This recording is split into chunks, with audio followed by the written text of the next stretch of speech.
அஸ்ஸலாமு அலைக்கும். Welcome back to listen to Heera. Eid 2026 எல்லாருக்குமே நல்லா போச்சுன்னு நம்புகிறேன். எனக்கு ரொம்பவே சாட்டிஸ்ஃபைடாக போச்சு, அல்ஹம்துலில்லாஹ்.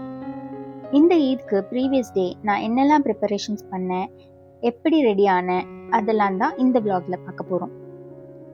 பிரேக்ஃபாஸ்ட்க்கு என் ஹஸ்பண்டோட ஃபேவரேட், அவங்க நேட்டிவ் நாகூர் ஸ்பெஷல் பராசாப்பம் வித் மட்டன் குழம்பு. இதுக்காக டே டைம்லேயே நான் ரைஸ் ஊற வச்சுட்டேன். ஈவினிங் அதை அரைச்சி மாவு ரெடி பண்ணி வச்சுட்டேன். இந்த மாவில் மற்ற இன்க்ரீடியன்ஸ் எல்லாமே நெக்ஸ்ட் டே ஆப்பம் சுடுற டைமில் தான் ஆட் பண்ணணும். ஸோ மாவு மட்டும் ரெடி பண்ணி ஃப்ரிட்ஜில் வச்சுட்டேன். என் ஹஸ்பண்ட் ஆஃபீஸ்லேருந்து வரும்போதே மட்டன் வாங்கிட்டு வந்துட்டாரு. அதுலேருந்து தால்ச்சாக்கு தேவையான கொழுப்பு அண்ட் கொஞ்சம் எலும்பு இதெல்லாம் மட்டும் தனியாக எடுத்து வச்சுட்டு குழம்புக்கான கறியை மட்டும் குக்கரில் வேக வச்சுட்டேன். தென் லஞ்ச் ப்ரிப்பரேஷனுக்கு தேவையான சில ஐட்டம்ஸ் வாங்கணும். அதுக்காக நாங்கள் கடைக்கு கிளம்பி போயிட்டோம். பிரேக்ஃபாஸ்ட்டுக்கு நாகூர் ஸ்பெஷலில், ஸோ லஞ்சுக்கு நம்ம ஊர் ஸ்பெஷல் பண்ணலான்னு டிசைட் பண்ணிட்டோம். திருநெல்வேலி ஸ்டைல் நெய்ச்சோறு, மட்டன் தால்ச்சா, நாட்டுக்கோழி வறுவல், இதுதான் லஞ்ச் மெனு. ஸோ வீட்டில் இருந்து கிளம்பி ஸ்ட்ரைட்டாக நாங்கள் போன இடம் சிக்கன் ஷாப் தான். இது நமக்கு ரொம்ப ஃப்ரெண்ட்லியான ஒரு பாயோட ஷாப். யூஸ்வலி இங்கே ப்ராய்லர் சிக்கன், நாட்டுக்கோழி, சேவல், காடை அண்ட் நார்மல் டேஸில் வாத்து கூட கிடைக்கும். ரம்ஜான் டைமில் வாத்து அவ்வளோவா ப்ரிஃபர் பண்ண மாட்டோம். ஸோ இப்போ வாத்து இல்லை. நாங்கள் பிளான் பண்ணி வந்தது நாட்டுக்கோழி தான். ஆனால் இங்கே வந்ததுக்கப்புறம் என் ஹஸ்பண்ட் சேவல் சாப்பிட்லான்னு சொன்னார்.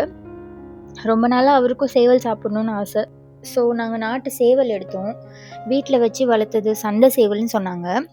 நான் அதில் எது வேணும்னு செலக்ட் பண்ணேன். அதை பிடிச்சி வெயிட் போட்டு கட் பண்ணி கொடுத்துட்டாரு. இந்த பாய் ரொம்பவே ஃப்ரெண்ட்லி. நாங்கள் ரெகுலர் கஸ்டமர்ஸ் அண்ட் என் ஹஸ்பண்டோட ஃப்ரெண்டும் கூட.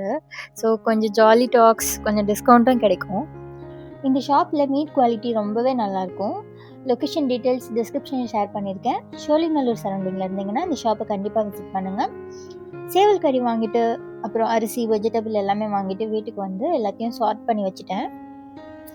அதுக்குள்ளே சேவல் கறி என் ஹஸ்பண்ட் நல்லா க்ளீன் பண்ணி கொடுத்துட்டாரு.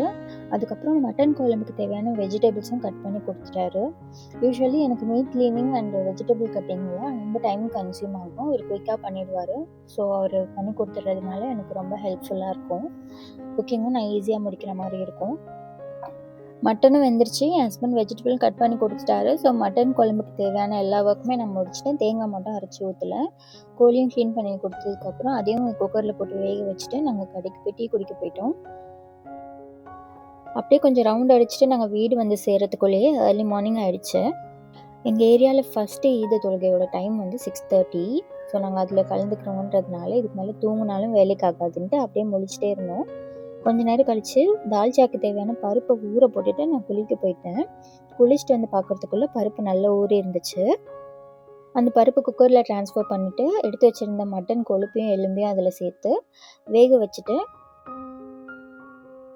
நான் போய் ஃபஜர் தொழுதுட்டு ட்ரெஸ் சேஞ்ச் பண்ணி ரெடி ஆகிட்டு வந்துட்டேன்.